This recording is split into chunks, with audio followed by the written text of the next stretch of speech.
Selamat pagi sahabat pembelajar. Apa kabar? Kita berjumpa kembali di seminar online yang diselenggarakan oleh Indonesia Belajar.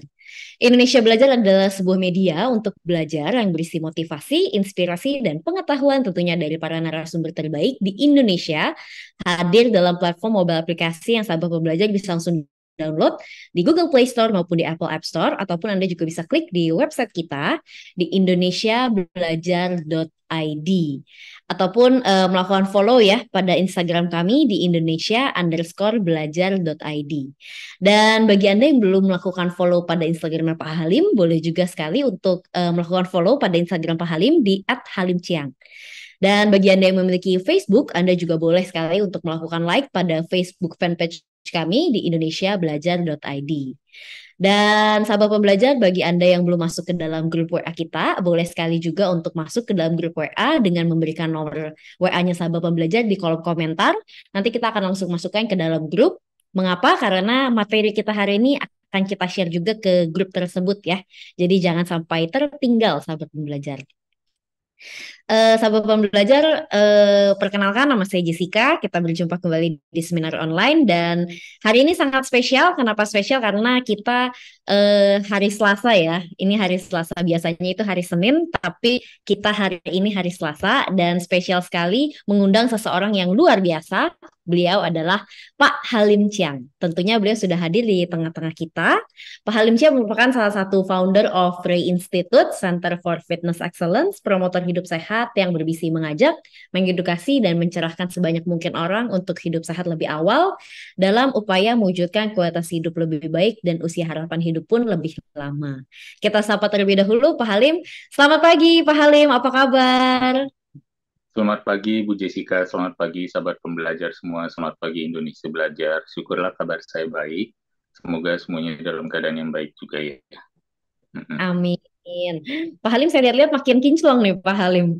Oh ya, Pak Halim dan juga sahabat pembelajar, tema seminar online kita hari ini adalah A Natural Drug Free Life.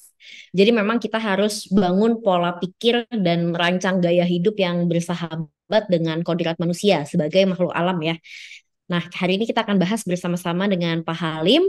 Kita bahas detail dan bagi Anda yang ingin bertanya, jangan sungkan, langsung saja tulis saja pertanyaan di kolom komentar. Nanti pada saat sesi tanya jawab kita akan bahas satu persatu bersama Pak Halim. Oke, Pak Halim dan juga sahabat pembelajar, tanpa berlama-lama lagi, kita langsung mulai saja.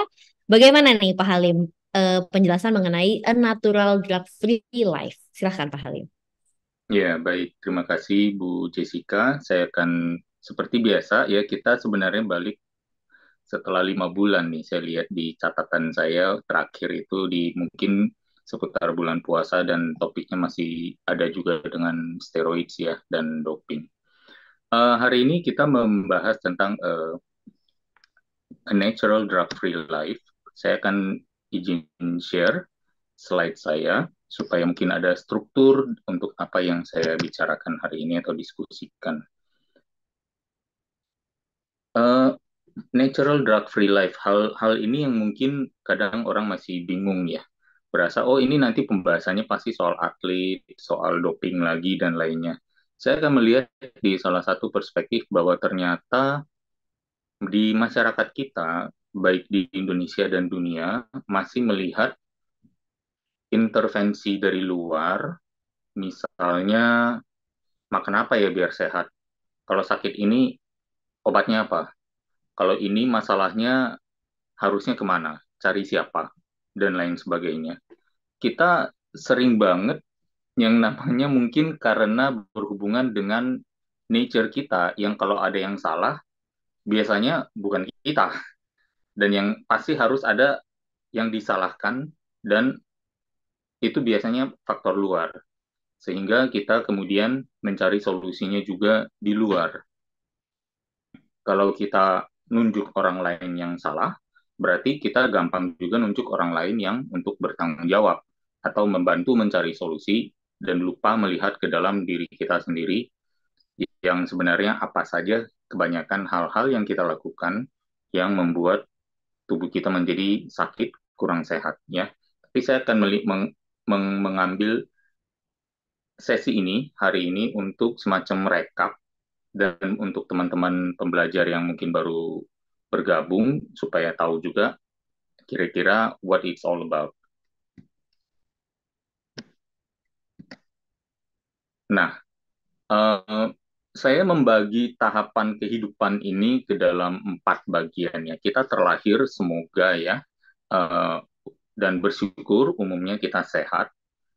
Modalnya kita diberikan kesehatan itu adalah titik nol kita. Titik nol kita adalah sehat, ya. Dan kemudian kita bisa mengupayakannya untuk menjadi bugar. Atau kita mengupayakannya, tanda kutip, menelantarkan sehat itu, tidak melakukan apapun untuk menjaga kesehatan, meskipun kadang kita merasa saya sudah melakukan, tapi ternyata mungkin not good enough. Sehingga akhirnya melalui pilihan kebiasaan-kebiasaan kita dari sehat bisa turun ke sakit, dari sakit ya turun ke meninggal, ya. Atau kita bisa memilih juga melalui kebiasaan-kebiasaan yang sehat, kebiasaan-kebiasaan yang bugar, kita bisa menuju ke bugar dan menjauhkan diri kita dari sakit dan meninggal. Ini yang membuat saya, mohon maaf, ini yang membuat saya, kalau teman-teman bisa lihat ya di screen ya, ini yang membuat saya mengerti akhirnya mengapa Pak Tepong, Pak almarhum Pak Tepong, Pak Paidi, ya sahabat baik kami semua, hidup mengatakan hidup dan mati di tangan Tuhan, umur di tangan saya. Yang akhirnya kalau misalnya ada yang nanya juga, kalau begitu, kalau kita bugar dan jauh dari meninggal, bagaimana caranya kita meninggal? Kan gitu. Ya harapannya tentu dengan jauh dari meninggal berarti kita diberikan banyak sekali tabungan.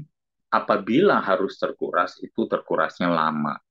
Tetapi ada satu juga kendali yang saya rasa privilege, yang saya rasa diberikan oleh Yang Maha Kuasa pada orang-orang yang tekun, yang sangat berniat, yang dengan sungguh-sungguh memilih dan menjalankan kebiasaan hidup sehat dan bugar.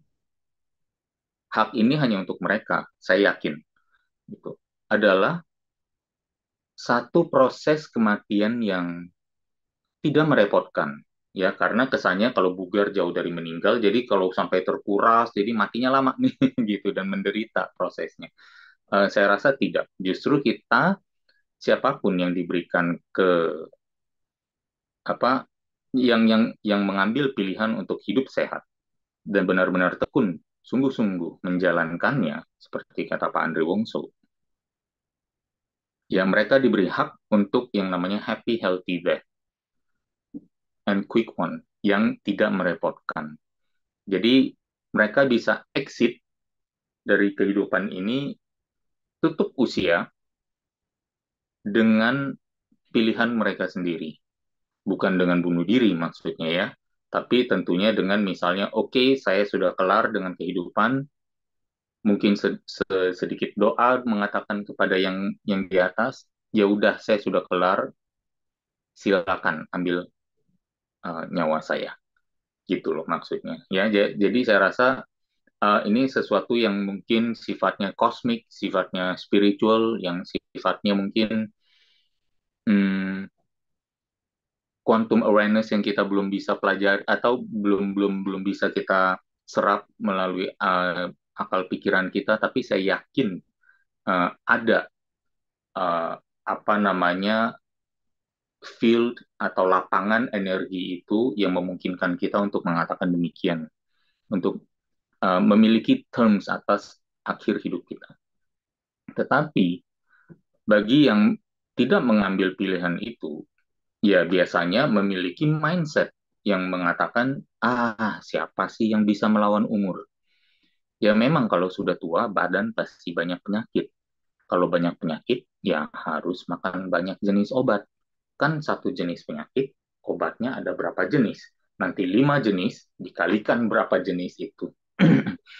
Sehingga dulu waktu ada klub Aderai di Kelapa Gading ya, tempat saya latihan dulu, banyak sekali bapak-bapak, ibu-ibu yang sudah di usia pensiun 55, 60 tahun ke atas, itu datang berlatih atau waktu awal menjadi member, obatnya itu kebetulan mereka staf rumah sakit ya. Jadi mungkin mendapatkan sedikit banyak fasilitas juga, sehingga tiap bulan itu minimal satu kantong kresek obatnya penuh, sampai ikatnya aja susah. Bayangkan seberapa banyak. Dan bayangkan eh, bahan-bahan kimia itu masuk ke dalam tubuh every month. Saya nggak tahu, ya mungkin karena mereka terbatas oleh pengetahuan mereka sehingga mengatakan itulah solusinya ya, tapi hati-hati. Nah, kita akan coba lihat di tentunya nanti di berbagai slide berikutnya kita akan bahas tentang bagaimana sih sebenarnya kita uh, berusaha ya memiliki itikat untuk menjalankan cara-cara yang menurut versi kami, versi Ra Institute, versi yang saya, Mas Adi Rai jalankan, dan beberapa physical culturist, bahkan Pak Pong sendiri yang memberikan insight yang banyak kepada kita semua. Kalau obatnya nanti menyerang hati atau ginjal, ya itu urusan nanti. Ini tipikal banget ya.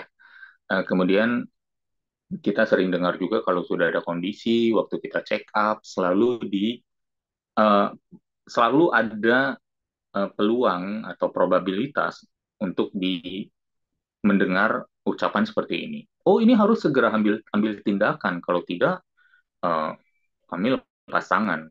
Well, sebenarnya kalau setelah ambil tindakan kenapa-napa juga, mereka juga lepas tangan sih, gitu ya. Kami sudah berusaha semampu kami, tapi Tuhanlah yang menentukan, gitu ya. Jadi, tipikal banget ya, ini yang harus kita hadapi apabila kita mengambil kebiasaan-kebiasaan yang di merah, ya. Makanya cobalah untuk hidup di zona hijau ini, ya, mindset hijau ini, ya, and see how your life can transform. Saya jadi teringat sama quote atau penggalan kalimat dari Anthony Robbins, ya, beliau mengatakan bahwa kapan nasib kita, destiny, ya, dibentuk, ditentukan di saat kita membuat keputusan. Ya, it is in your moments of decision that your destiny is shaped. Ini satu pernyataan yang sangat penting ya, sangat kuat. Saya sebenarnya juga sedikit banyak entah kenapa dulu agak mengadopsi ini tanpa sepengetahuan saya. Saya selalu mengatakan dulu waktu baru lulus SMA ya, saya selalu kepikiran sebenarnya setiap momen kehidupan kita penuh dengan pilihan. Begitu kita memilih sesuatu yang sifatnya mungkin ada polar opposites, ya, atau bahkan sedikit berubah aja berbeda, kita sudah memilihkan arah nasib yang berbeda-beda.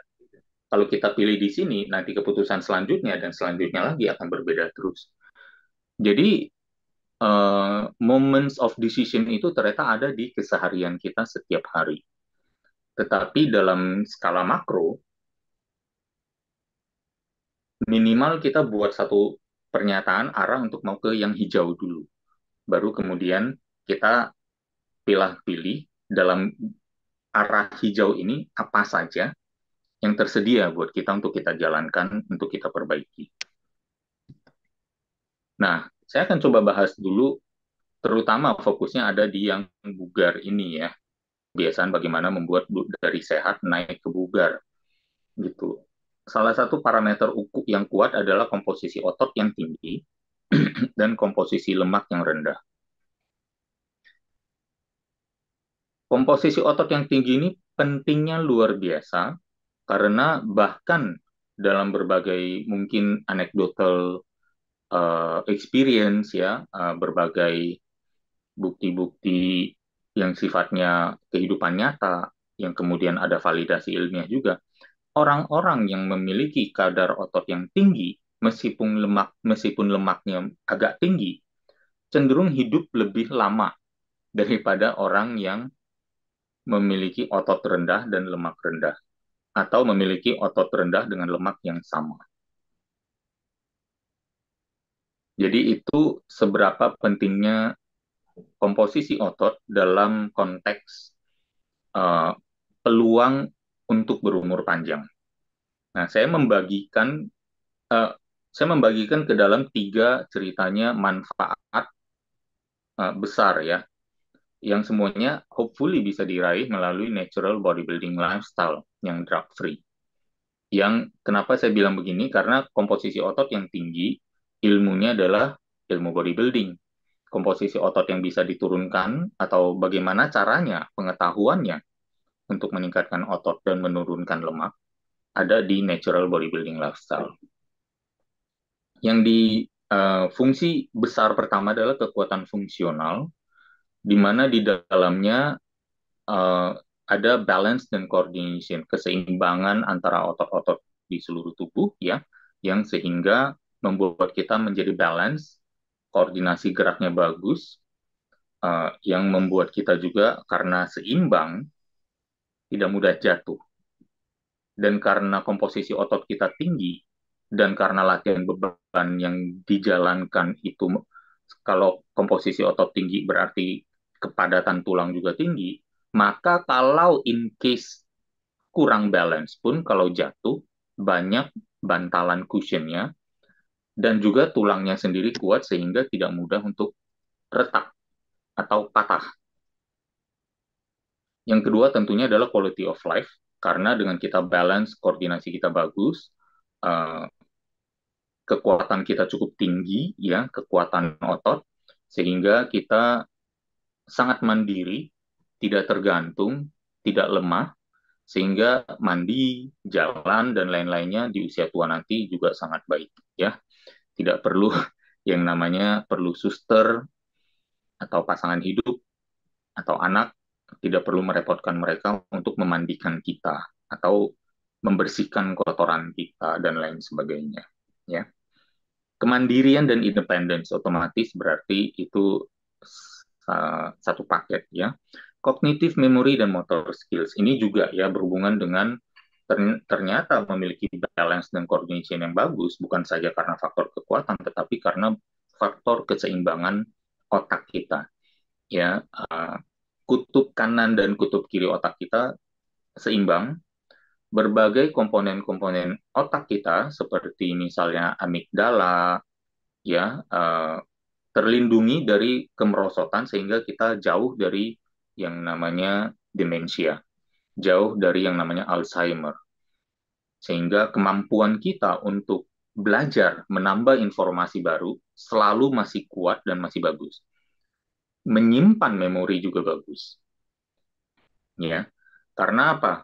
Neuron di otak kita ada ratusan miliar masih memiliki konektivitas listrik sinapses antar neurons itu dengan baik, sehingga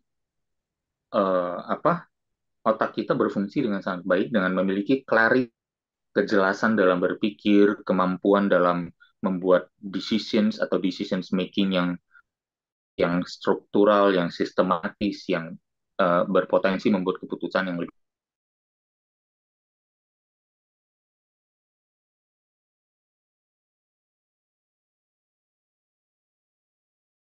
Sistem tubuh manusia, saya pindah slide dulu sebentar, ya ada ini 12-nya. Saya nggak suka memecah tubuh kita ke dalam 12 bagian terpisah, ya mereka semua kesatuan yang saling terkonek.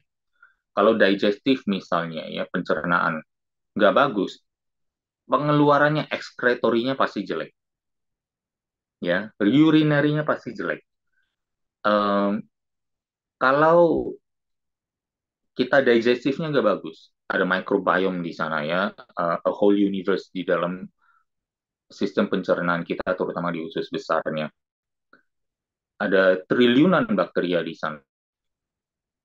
Kalau nggak bagus keseimbangannya, integumentari kita juga akan jelek. Integumentari apa? Kulit.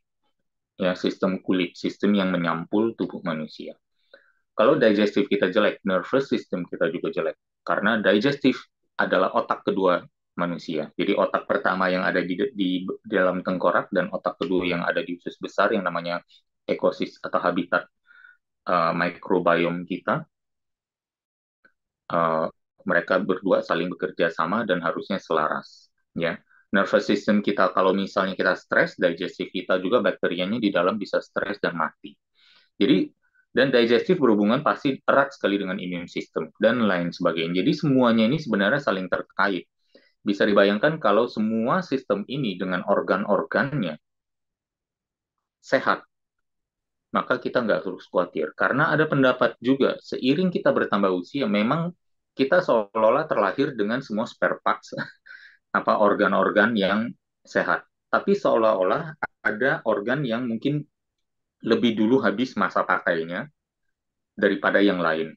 Sehingga di sanalah yang dinamakan, oh iya kalau tua sakitnya ini, kalau tua sakitnya bisa itu dan ini. Ya, um, makanya dengan kita melakukan yang namanya pola hidup natural bodybuilding ini, kedua belasnya semoga bisa selalu optimal. Dan tentunya dengan tubuh yang sehat, kita memiliki jiwa yang kuat. Jiwa yang kuat itu adalah landasan untuk pencerahan. Kalau kita ditanya tentang apa sih tujuan manusia ini hidup, atau apa sih tujuan alam semesta ini diciptakan atau dibuat dan segala macam. Ya jawabannya mungkin kalau kita melakukan praktek spiritual, mungkin kita bisa menemukan jawaban itu.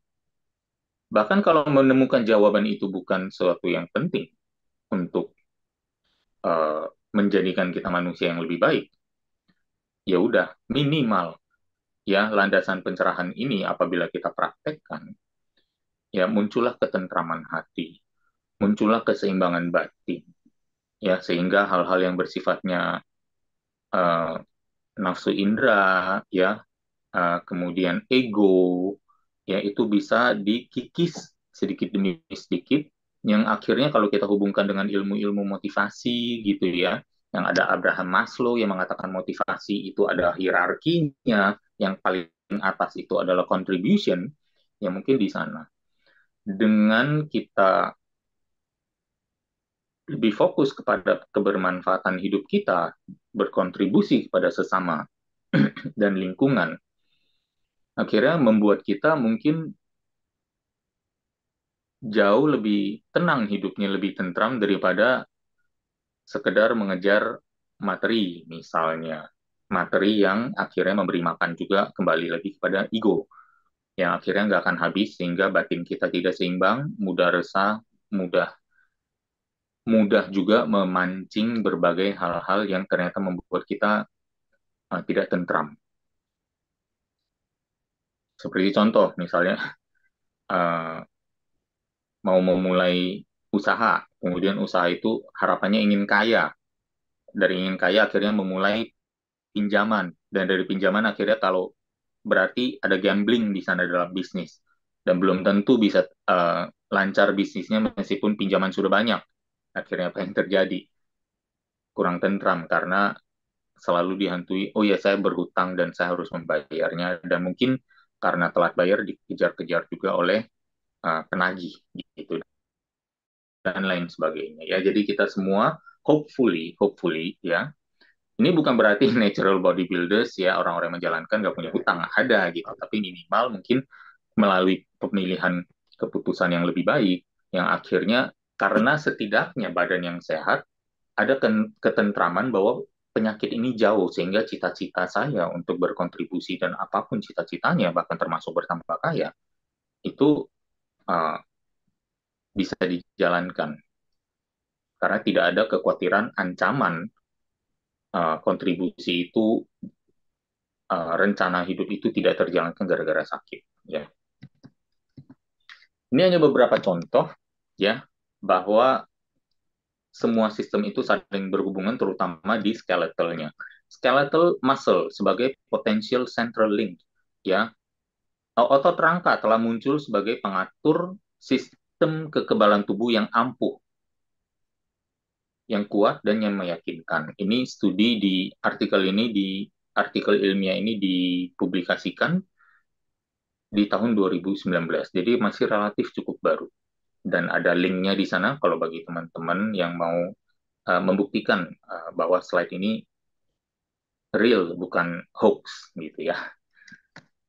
Kemudian ini juga yang maximal strength training meningkatkan aerobic endurance. Siapa yang menyangka bahwa ternyata latihan beban untuk peningkatan kekuatan otot bisa juga meningkatkan performa aerobik gitu. Jadi makanya saya dari dulu udah sering bilang ya, orang yang melakukan kegiatan natural bodybuilding punya otot banyak, stamina-nya tinggi. Nggak percaya gitu. Dan bahkan studi ini sudah lebih tua lagi, udah 21 tahun dari tahun 2002. Di titik terakhir itu, di poin terakhir, latihan beban maksimal yang mengutamakan adaptasi neural, peningkatan kekuatan ya. Um, meningkatkan kekuatan terutama pengembangan daya, force development, dan meningkatkan performa stamina aerobik melalui perbaikan efisiensi kinerja tubuh. Nah, ini juga ya, memiliki otot apakah menurunkan VO2 max. VO2 max adalah kapasitas paru-paru menghirup oksigen, dan itu merupakan salah satu parameter kebugaran karena itu menjadi parameter kebugaran dan endurance. Melalui ceritanya, pertanyaan ini ditanyakan ke AI robot ya, yang namanya dalam satu software yang namanya ChatGPT ya. AI bot ini menuliskan jawaban yang dengan melihat ke dalam semua uh, internet first ya, mencari jawaban-jawaban yang paling tepat dan ilmiah dan merangkumnya dalam esai berapa ratus kata gitu ya. Di sini dikatakan bahwa ternyata dibilang bahwa di secara umum orang akan mengira memiliki otot banyak itu memiliki higher VO2 max. Ya memang benar, meskipun bukan determinan, bukan penentu. Tetapi di sini teman-teman bisa baca, saya belum kebetulan nggak nggak bodor untuk menerjemahkan ya, tapi teman-teman nanti bisa baca sendiri, nanti versi PDF dari presentasi ini akan saya bagikan. Beberapa studi menunjukkan bahwa elite endurance athlete kecenderungannya memiliki muscle mass yang lebih rendah dari bodybuilder, mengatakan bahwa muscle mass bukan faktor satu-satunya yang menentukan VO2 max. Tetapi muscle mass tidak, secara kesimpulan, massa otot tidak menurunkan kalkulasi VO2 max. Dan faktanya adalah bisa meningkatkan kalkulasi VO2 max, atau yang dalam arti meningkatkan marka performa endurance atau stamina. Resistance training ya, increase VO2 max baik di subjek yang muda maupun yang tua ya, dan ini di tahun 2013. Nah, kita balik akhirnya ke kalau udah begitu semuanya saling terkoneksi dan natural bodybuilding seems like a good answer. Kira-kira natural bodybuilding yang seperti apa? Gitu. Nah, ini ada saya bagi menjadi lebih kurang 7 bagian yang teman-teman perlu, ini checklistnya satu persatu yang sahabat pembelajar ya, Bu Jessica dan teman-teman semua bisa coba terapkan pelan-pelan ya. Yang pertama adalah sinar matahari. Dapatkan 15 sampai 30 menit sinar matahari per hari dengan paparan pada luas kulit semaksimal mungkin. Ya kalau bisa pakai singlet bagus, atau celana pendek ya, misalnya seperti itu. Di Indonesia idealnya antara pukul 10 sampai pukul 14 di tempat masing-masing, baik itu WITA, WIC ataupun WIB ya. Nggak bahaya tak katanya gitu ya, katanya ada expression atau pernyataan seperti itu. Tidak, bahwa ya ini banyak sekali argumen yang bisa dilakukan ya, tapi sebenarnya sebanyak orang mengatakan oh pakai sunscreen untuk melindungi dari sinar matahari itu bagus, dan ada bukti ilmiahnya, sebanyak itu juga penemuan bahwa atau statistik yang mengatakan bahwa semakin banyak orang-orang yang menggunakan sunscreen, ternyata kasus kanker kulit juga semakin meningkat. Nah, jadi pertanyaannya adalah apakah sinar mataharinya yang bikin kanker ataukah kandungan yang ada di dalam produk sunscreen itu? Ini menjadi pertanyaan yang nanti di poin nomor 7 akan terjawab, ya. Tapi saya rasa uh, ini masih dalam batasan yang sangat normal. Bayangkan uh, apa namanya, nenek moyang kita, manusia-manusia yang hidup di goa zaman dulu, berburunya nggak mungkin malam hari, berburunya biasa siang hari, dan itu di tengah terik matahari. Dan kita nggak pernah kedengeran kan, gitu, bahwa di dalam fosil ini ditemukan sel kanker juga gitu atau gimana, mungkin sel kankernya juga mati kali ya, kemakan tanah jadi nggak ketahuan. Tapi saya rasa bahkan berbagai tokoh-tokoh dunia sebelum tahun 1700, sebelum tahun 1800 nggak pernah kedengaran meninggal karena kanker. Makes you wonder, mungkin kanker adalah penyakit baru yang baru menyerang manusia atau baru ada di dalam uh, di dalam sejarah manusia modern aja selama 150 tahun terakhir. Kita lanjut dulu. Natural lifestyle nomor 2 yaitu udara bersih. Udara bersih, saya kemarin baru aja dibuat aware akan adanya penemuan bahwa ternyata ada satu tempat nih, hanya satu mungkin bagian suburb ya di Jakarta yang dekat Bekasi. Katanya di sana, tinggal di sana itu sama dengan merokok 9 batang rokok sehari. Level polusinya separah itu. Terus lah kita jadi bertanya kan, kalau kita tinggal di rumah, misalnya lah nggak keluar-keluar, itu tutup jendela dong. Ya kalau tutup jendela nggak ada oksigen, nggak ada ventilasi. Kalau kita buka terpapar sama asap-asap sebanyak itu, what can we do? Ya, saya rasa mungkin ada baiknya sekarang bagi kita semua manusia modern, terutama yang masih hidup di kota. Semoga suatu hari nanti ya kita bisa hidup di desa juga. Perbaiki kualitas udara dalam ruangan di tempat kita habiskan paling banyak waktu. Libatkan mungkin berbagai tanaman-tanaman penghasil oksigen, mungkin libatkan beberapa jenis teknologi filtrasi udara yang menangkap mungkin partikel-partikel debu, partikel-partikel bakteri dan virus, ya, atau mungkin jamur dan lain sebagainya untuk difilter dulu supaya udara yang dihembuskan bisa lebih bersih. Jadi saya rasa solusinya mungkin adalah untuk sedikit banyak menutup lubang-lubang ventilasi dengan uh, oksigen yang terbatas yang ada di dalam ruangan itu diperbaiki dengan menjadi lebih bersih dan hadirkan tanaman-tanaman penghasil oksigen. Ya, itu mungkin menjadi salah satu solusi yang baik. Tempatkan juga tanaman dalam ruangan, tadi saya sudah bilang, indoor plants yang cukup. Kemudian secara yang bersamaan dengan kualitas udara yang bersih, apabila kita bisa dapatkan, latih teknik bernafas, sekaligus gunakan sebagai kesempatan untuk bermeditasi. Natural lifestyle nomor 3 adalah air bersih. Untuk kualitas air yang kita konsumsikan, rules-nya cuma satu, atau bukan rules ya, jadi maksudnya grid-nya, semboyannya cuma satu, filter, filter, dan filter.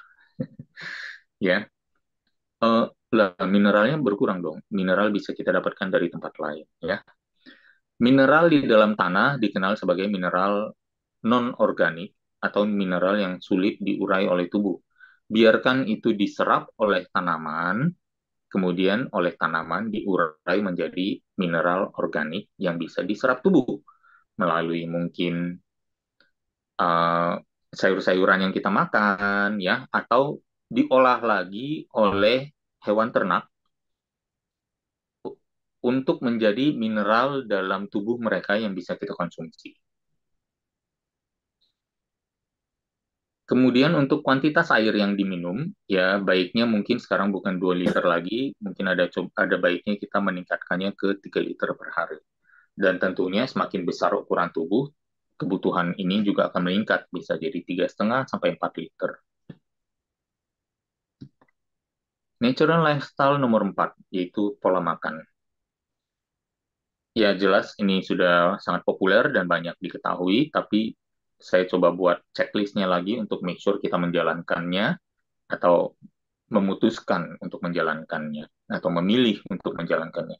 Jalankan puasa berkala atau intermittent fasting dan dapatkan sampai ke level autofagi. Seminggu 2 kali pun sebenarnya sudah cukup ya. Dimulai dari misalnya 12-12 dulu, 12 jam berpuasa, 12 jam jendela makan, ditingkatkan pelan-pelan menjadi 14 jam puasa, 10 jam jendela makan, kemudian bahkan 16 jam sampai seminggu sekali atau 2 minggu sekali jalankan 24 jam puasa atau 23 jam, jendela makannya 1 jam. Cukupi kebutuhan protein. Kebanyakan dari kita hampir tidak pernah cukup protein. Jadi kalau misalnya ada ketakutan, ada yang menebarkan ketakutan, jangan kebanyakan protein loh, nanti ginjalnya rusak. Tahu nggak sih banyak orang nggak cukup protein, bahkan dirinya sendiri yang ngomong begitu jauh banget dari cukup. Jadi hampir jarang sekali, sangat langka ya orang itu kelebihan protein. Asupan lemak terbanyak dari lemak alami bawaan yang merupakan bawaan dari sumber protein. Ya, saya rasa itu sudah memadai. Kalau misalnya mau menambahkan, tambahkan juga dari sumber-sumber yang prosesnya minim. Seperti apa? Minyak kelapa. Diperas, dapat minyak, langsung bisa dipakai.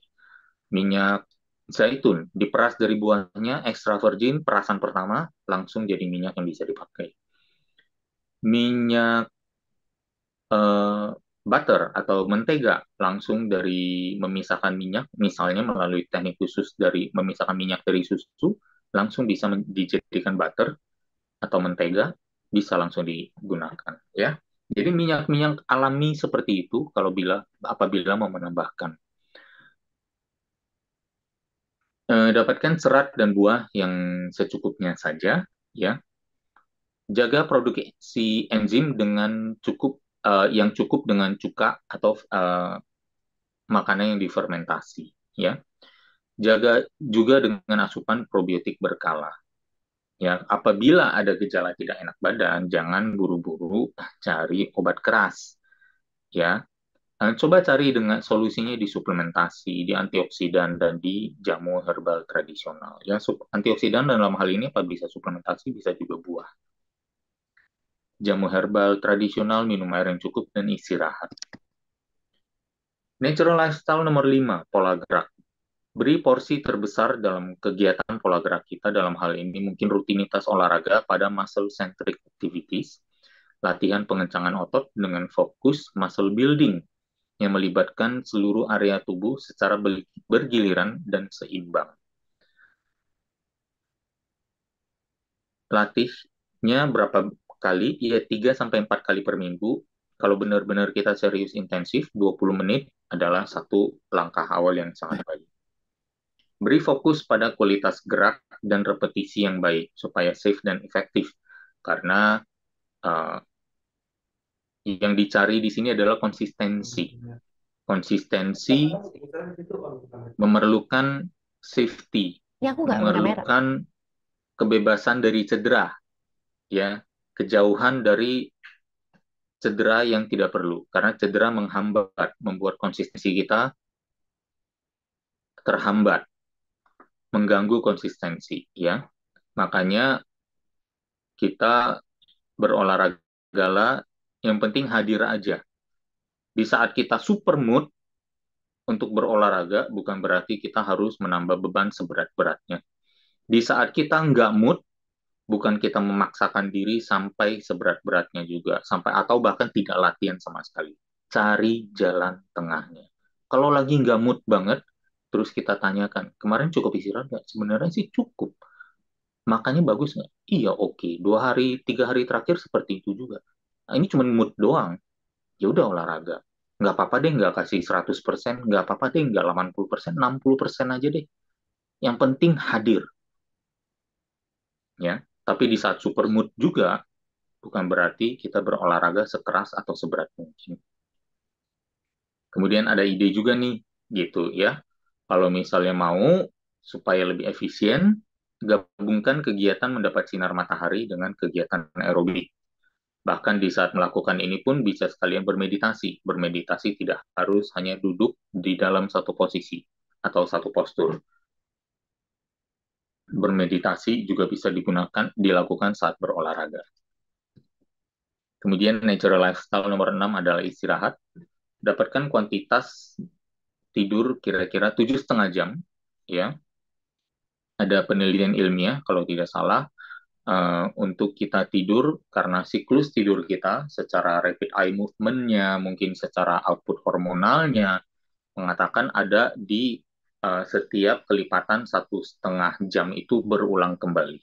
Sehingga supaya siklusnya bisa berulang secara penuh, didapatkan kelipatan 1,5 jam.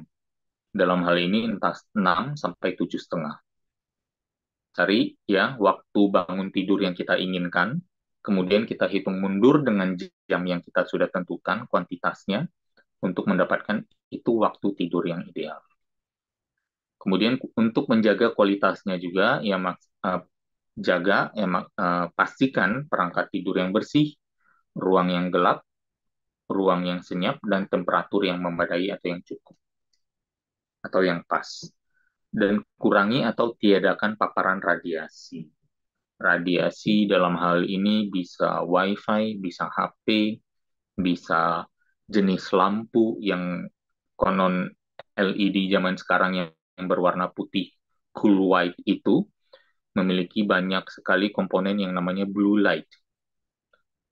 Dan blue light itu adalah atau sinar biru itulah yang mengganggu bagian otak kita untuk mengira dan mengendap cukup lama di dalam sehingga mengira otak kita masih mengira ini masih pagi atau siang hari. Yang akhirnya waktu di dalam kegelapan pun otak kita masih merasakan terang itu dan membuat kita sulit tidur. Ya, jadi mungkin mengganti lampu kita dengan warna yang lebih kuning bisa membantu karena menurut seorang biohacker bernama Dave Asprey, begitu dia memasuki ruangan yang memiliki LED yang banyak dengan blue light, komponen blue light yang banyak, dia dengan cepat menggunakan kacamata berwarna kuning untuk memblok blue light itu atau meminimalisir masuknya blue light ke mata. Natural lifestyle nomor 7. Setelah kita menjalankan semua hal-hal yang baik, tentunya ada hal-hal buruk yang perlu kita hindari, kita kurangi, atau kita tiadakan. Ada 7 jenis toksisitas yang kita kenal dalam kehidupan kita. Hal ini ditulis di dalam buku The 9 Steps to Keep the Doctor Away yang ditulis oleh Dr. Rashid Buttar. Dr. Rashid Buttar, unfortunately, sudah meninggal. Ya, beliau salah satu yang dibilang the misinformation 12 ya, salah satu dari 12 orang yang dituding mengajak orang lain untuk melawan keputusan pemerintah di negara barat sehubungan dengan kebijakan di masa pandemi. 7 toksisitas ini ada yang sifatnya heavy metals. Heavy metals itu apa? Mungkin polutan di udara misalnya ya, polusi gitu ya. Bisa ada timbal mungkin, sekarang sih katanya semua bahan bakar sudah bebas timbal, tapi mungkin masih ada di misalnya air yang kita minum. Seperti yang tadi dibilang bahwa ternyata mineral inorganik itu masuk mungkin ke dalam kategori heavy metals.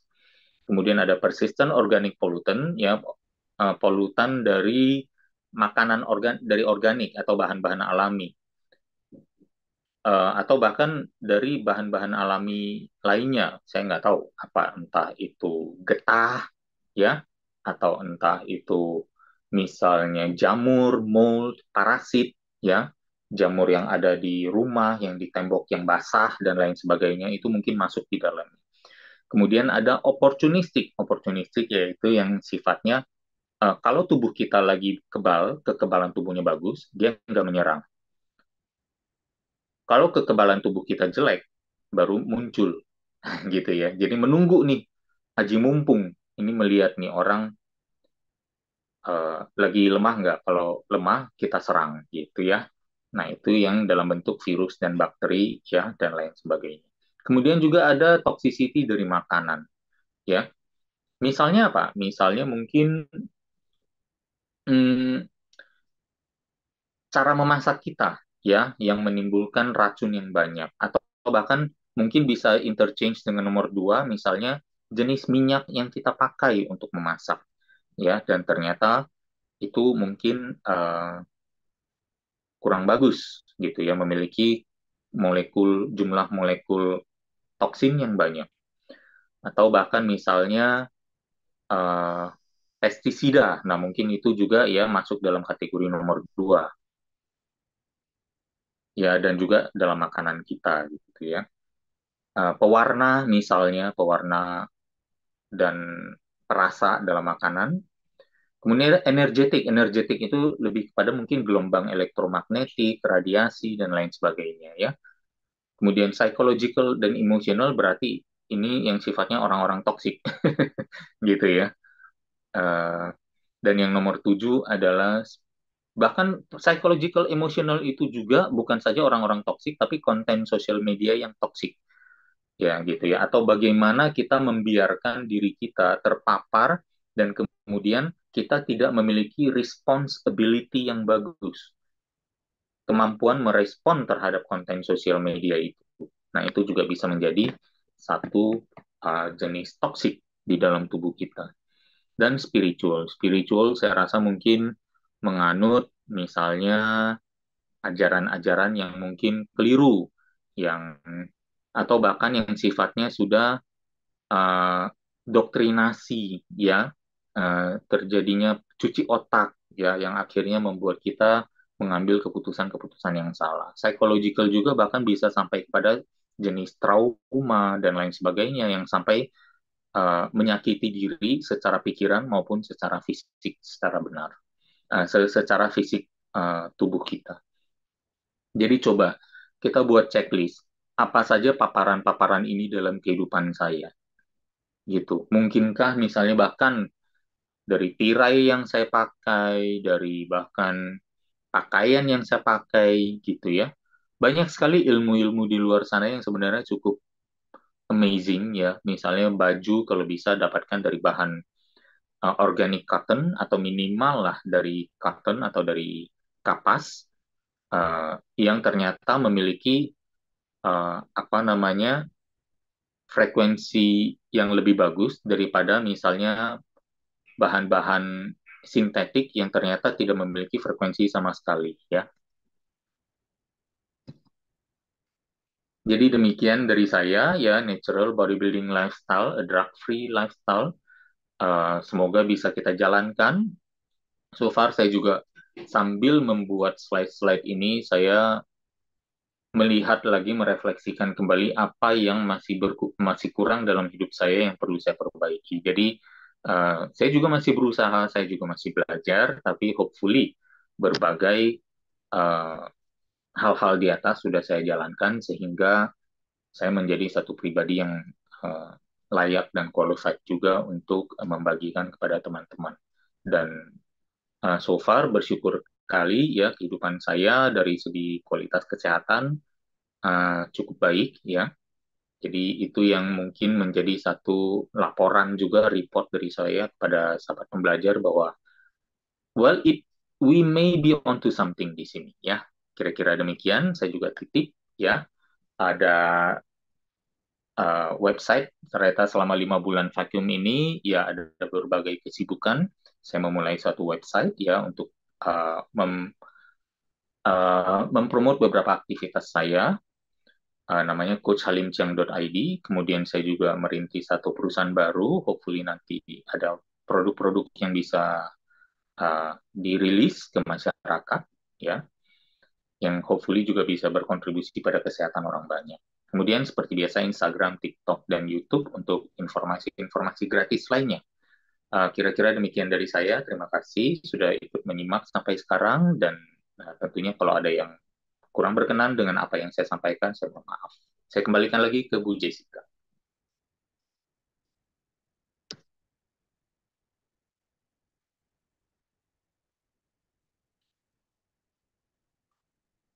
Sebentar ya Bu, ini apa speaker saya habis nih kayaknya.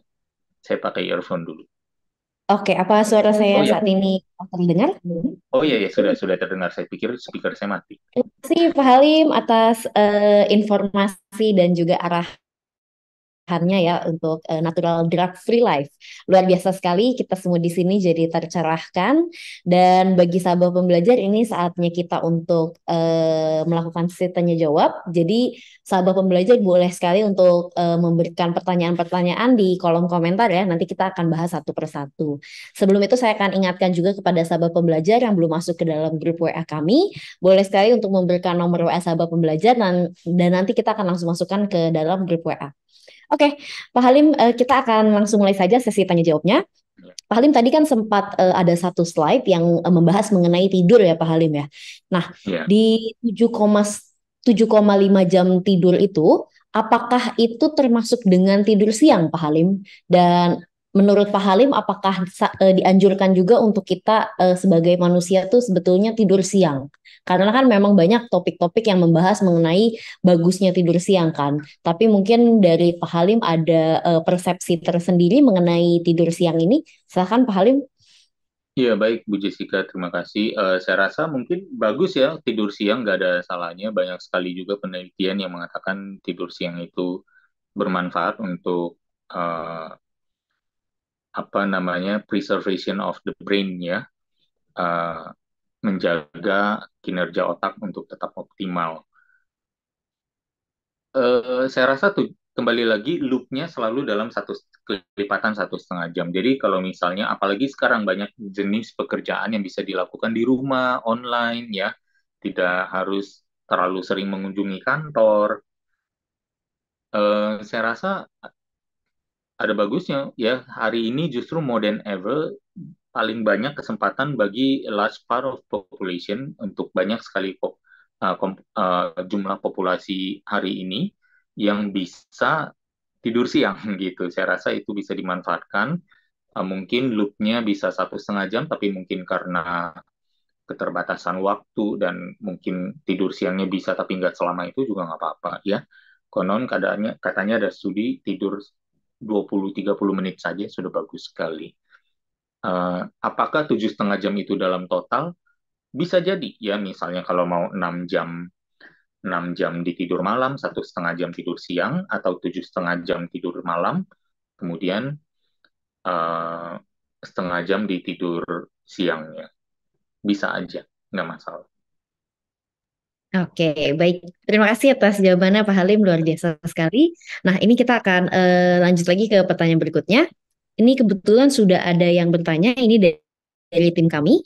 Selamat siang Pak Halim, saya izin bertanya, bagaimana ya perbedaan antara toxic productivity dengan perbedaan antara toxic productivity dengan berproduktif yang sebenarnya. Lalu bagaimana agar produktivitas yang kita jalani itu tidak termasuk yang toksik, Pak? Mohon penjelasannya ya Pak Halim. Terima kasih atas pertanyaannya. Silahkan Pak Halim. Ya, baik. Terima kasih. Toxic productivity. Waduh, definisinya apa ya itu ya? Mungkin kalau bisa dijelaskan boleh, tapi saya akan mengambil asumsi di sini. Toxic productivity mungkin akhirnya bersifat uh, workaholic gitu ya. Yang akhirnya seperti nggak tahu kapan waktu untuk beristirahat karena lagi merasa on fire nih gitu ya. Lagi berasa otaknya in tune, mood banget untuk melakukan suatu tugas sampai lupa untuk beristirahat. Eh, saya rasa mungkin seperti itu ya. Atau bahkan ada lagi jenis lain, misalnya apa? Oh, mendapatkan pressure dari bos yang begitu besar karena ada target yang harus dipenuhi ya, entah itu deadline, entah itu volume penjualan dan lain sebagainya yang akhirnya membuat kita melakukannya secara terpaksa dengan perlawanan hati kata Mas Ade ya, bukan pertemanan hati.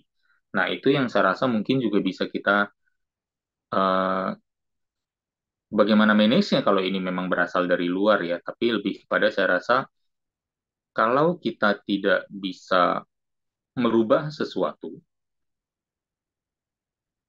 kita either merubah cara pandang kita terhadap hal tersebut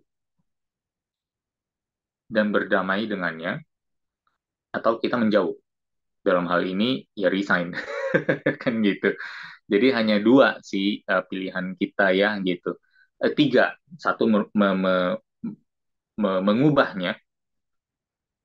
Kalau ternyata ini adalah target yang sudah di-set oleh atasan atau isi yang empunya perusahaan, berarti kita kecil nih kemungkinan untuk merubahnya. Berarti ya udah kita memperbaiki cara pandang kita terhadap hal tersebut, terhadap target tersebut. Kalau kita udah merubah juga nih, tapi ternyata berusaha mendapatkan pertemanan hati di sana, tapi ternyata masih belum dapat, dan ternyata masih sangat annoying dan mengganggu, ya mungkin yang ketiga adalah escape, atau menjauh dari hal tersebut. Ya berarti mungkin dalam kata lain, cari tantangan baru di tempat lain. Gitu ya. Atau ya udah, jalankan aja, karena biasanya kita belum tentu berpindah ke tempat yang lebih baik juga, gitu. Bisa jadi berpindah ternyata untuk menghindari satu keburukan, ya satu hal yang kita anggap keburukan, tapi ternyata di tempat lain keburukan itu masih mengejar kita gitu atau mengikuti. Gitu. Ya. Semoga terjawab. Baik, terima kasih Pak Halim atas jawabannya. Semoga terjawab ya, Tami. Oke, Pak Halim, ini kan tadi sudah ada beberapa step ya, ada 7 step lebih tepatnya yang Pak Halim sudah Ya. sampaikan, jelaskan. Nah, pastinya kan kita sebagai yang sudah mendengar pasti ingin mengikuti 7-7 tersebut kan ya Pak ya. Apabila suatu saat nanti pasti ada yang misalnya dari lingkungan kita itu tidak sengaja mengajak kita makan makanan kotor atau apa segala macam dan kita tidak kuat untuk tidak mengiyakannya. Nah, menurut Pak Halim bagaimana tuh Pak? Ya, justru itulah yang kita bilang bahwa melakukan ketujuh hal ini adalah suatu bentuk tabungan kita. Sehingga Hmm. suatu saat apabila ternyata hal ini menjadi opportunistik, ada satu ceritanya diundang teman untuk makan makanan yang kurang menyehatkan, itu terakhir itu malah bisa menjadi toksisitas opportunistik tuh gitu dalam bentuk situasional ya, dalam dunia hidup sosial gitu. Jadi eh, di saat minimal kita memiliki tabungannya. Kalau ibaratnya tabungan banyak, kemudian kita sekali-sekali foya-foya, kan nggak langsung habis Hmm. gitu. Dan kita tahu juga bagaimana untuk menyiasatinya. Let's say gitu ya, kita kenyangkan dulu di rumah, baru hadir di acara tersebut. Ya nggak? Pasti ada nih, saya udah kepikiran nih. Ini kayaknya di dalam otak teman-teman nih pasti ada yang bilang, ya sayang dong kan lagi gratisan nih, gitu ya. Masih menganggap kesempatan makan gratis itu sesuatu yang sayang dilewatkan. Atau masih menganggap makanan itu sebagai godaan yang sayang kalau tidak dimakan. Nah, hal-hal seperti itu yang kita akhirnya nyerah di sana, yang membuat kita apa? Yaitu akhirnya surrender gitu ya, kalah gitu. Tapi saya rasa nggak harus juga setiap saat kita kenyangin dulu. Ya kadang kita juga bisa bilang I'm on a diet. Saya rasa ini terlalu ancur, jadi saya bawa dulu makanan saya sendiri. Nanti ada makanan yang kira-kira cocok sama saya baru pilih makan juga, ikut join. Jadi bisa berbagai cara sebenarnya. Jadi saya rasa uh,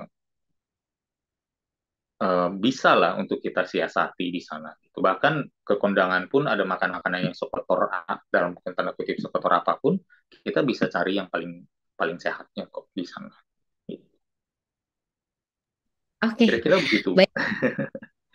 Terima kasih Pak Halim atas tipsnya ya. Semoga sobat pembelajar bisa terinspirasi. Jadi jangan terlalu iya ini karena diundang jadi saya harus makan banyak gitu. Oke, siap. Terima kasih Pak Halim. Bagi sahabat pembelajar mungkin apakah ada yang masih ingin bertanya? Silahkan. Kita masih ada sedikit waktu. Apabila tidak ada, mungkin kita sambil saja Pak Halim. Karena ini kita sudah jam 11 lewat, mungkin Pak Halim boleh memberikan sebuah closing statement terlebih dahulu. Silakan Pak. Iya, baik. Terima kasih ya Bu Jessica, teman-teman di Indonesia Belajar, tim Indonesia Belajar dan sahabat pembelajar semua sudah bersedia bergabung lagi ya. Hopefully bisa ada konsistensi di sini ya. Saya juga berusaha karena kesibukan untuk bikin konten YouTube, kemudian bikin website, kemudian apa men- me- apa dengan urusan dengan startup yang baru ini ya benar-benar sangat mengkonsumsi waktu saya. Juga pelatihan-pelatihan Rai Institute ya, ada yang harus dinilai, kemudian ada juga remedial ujiannya ya, semua administrasi seperti itu yang membuat akhirnya waktu saya semakin terkuras. Saya akan coba untuk minimal lah ya seminggu sebulan itu ada sekali ya nanti kita ketemu terus untuk bisa ada kontinuitas, kita saling berbagi di sini. Um, Semoga bisa bermanfaat. Kira-kira demikian aja sih. Semoga bisa dijalankan juga. Make a checklist for yourself. Dan mungkin nanti bisa dibagikan juga di grup ya. Kita aktifkan grup WhatsApp-nya, kita chat, kita berbagi pengalaman di sana. Demikian dari saya. Thank you sekali lagi. Pak Halim luar biasa sekali. Nah, ini ada satu dari Bapak Kel Bobi Pacitan. Saya akan bacakan ya, Pak ya. Ya. Selamat siang, Coach Halim. Bagaimana pandangan Coach Halim mengenai seorang atlet di kala sebelum dan maupun pertandingan itu menggunakan drugs? Terima kasih Pak Bobi atas pertanyaannya. Silahkan Pak Halim. Iya, drugnya itu dalam konteks apa dulu? Kalau dia merasa memang sedang tidak fit dan sedang harus menghadapi medikasi, ya saya rasa itu fine-fine aja. Tapi saya rasa dalam masa kompetisi pun kalau memang badan nggak fit atau tidak sedang sakit, ya sedang berada dalam medikasi dokter, saya rasa tidak bisa menghasilkan performa yang maksimal juga untuk bisa bertanding. Jadi untuk atlet yang tanda kutip membenar gunakan obat, ke dokter minta obat karena lagi sakit, kemudian ya secara secara realistis dia tidak masuk dalam kategori yang bisa optimal juga untuk bertanding gitu, memberikan performa maksimal. Jadi why bother untuk berkompetisi ya? Baiknya mengundurkan diri dari kompetisi untuk fokus pada pemulihan atau penyembuhannya. Di sisi lain kalau misalnya menggunakan drugs dalam hal ini adalah yang sifatnya badannya sehat tapi dia pakai untuk menggunakan performance enhancement ya, saya rasa ya mereka sih bilang oke lah, ini kan semua yang bertanding juga udah pada pakai nih, jadi ya biar biar biar adil dong, masa semua pakai saya nggak pakai, nanti saya kalah dong gitu kan. Ya pokoknya juaranya cuma ada satu orang, jadi di luar itu pasti sisanya yang pakai maupun nggak pakai pasti kalah gitu. Jadi pakai pun tidak ada garansi untuk menang, tapi minimal kita melihat bahwa ternyata penggunaan obat-obat itu selain secara legalitas administrasi induk organisasi itu sudah terlarang, memang ada unsur tidak adanya sportivitas di sana. Memang ada unsur uh, toksisitas untuk tubuh tubuh manusia. Jadi saya rasa ya bukan satu hal yang kalau secara akal sehat bisa kita dukung ya gitu. Hampir sama dengan pernyataan Mas Adirai pernah mengatakan, eh, sering ya di seminar masih ada yang ngeyel, masih nanya, kalau merokok Mas Adi gimana merokok gitu ya misalnya gitu. Mas Adi bilang, Pak, kalau merokok adalah aktivitas yang meningkatkan kesehatan dan kebugaran, saya pasti dukung. Masalahnya bukan. Jadi ya nggak bisa kita kita berikan dukungan itu ya, kira-kira seperti itu ya. Tapi bukan berarti kami di sini juga berperang dengan para atlet yang menggunakan obat-obat terlarang itu, ya, mereka mungkin hanya belum sadar aja. Jadi ya kita hanya terus jalankan aja jalan kita masing-masing untuk mempromosikan hidup sehat. Ya, eh, nggak banyak waktu bagi kita untuk, kayaknya waktu kita lebih penting untuk sharing hidup sehat daripada kita berdebat dengan mereka tentang natural atau tidak natural itu ya kira-kira. Semoga Luar- terjawab Pak Bobi. Ya, Terima kasih Pak Halim atas jawabannya. Lengkap sekali ya jawabannya. Pak Bobi, semoga terjawab ya. Apabila ada pertanyaan lainnya mungkin boleh silahkan. Nah ini juga sudah ada komentar dari Pak Junus, emoticon jempol. Terima kasih thank Pak Junus. you Pak Junus. Nah ini juga dari Ibu Naomi, thank you Coach. Terima kasih Thank juga you. Bu Naomi telah hadir. Dan ini juga dari Pak Bobi. Baik Coach Halim, terima kasih kembali Pak Bobi. Terima kasih. Baik, Pak Halim dan juga sahabat pembelajar, ternyata tidak terasa ya waktunya sudah berjalan hingga jam 11 lewat.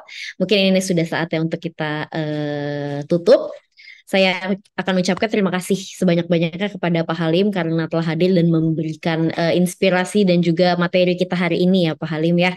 Dan saya juga ucapkan terima kasih yang sebanyak-banyaknya kepada sahabat pembelajar karena telah hadir di tengah-tengah kita. Dan jangan lupa juga bagi Anda yang belum masuk ke dalam grup WA, ayo masuk ke dalam grup WA-nya Pak Halim. Boleh silahkan memberikan nomor WA, nanti kita akan langsung masukkan. Karena PPT Pak Halim nanti akan langsung dikirimkan ke WA grup. Dan bagi sahabat pembelajar juga, ini kita akan langsung masukkan juga ke YouTube-nya Indonesia Belajar, lebih tepatnya di Indonesia Belajar Official. Jadi apabila Anda ingin melakukan share ke video ini kepada sanak saudara atau ke keluarga ataupun kemanapun, itu bisa dari YouTube-nya Indonesia Belajar Official. Baik, saya Jessica dan tim Indonesia Belajar mohon undur diri. Terima kasih banyak Pak Halim dan juga sahabat pembelajar. Kita berjumpa lagi di kesempatan-kesempatan Indonesia Belajar lainnya. Terima kasih.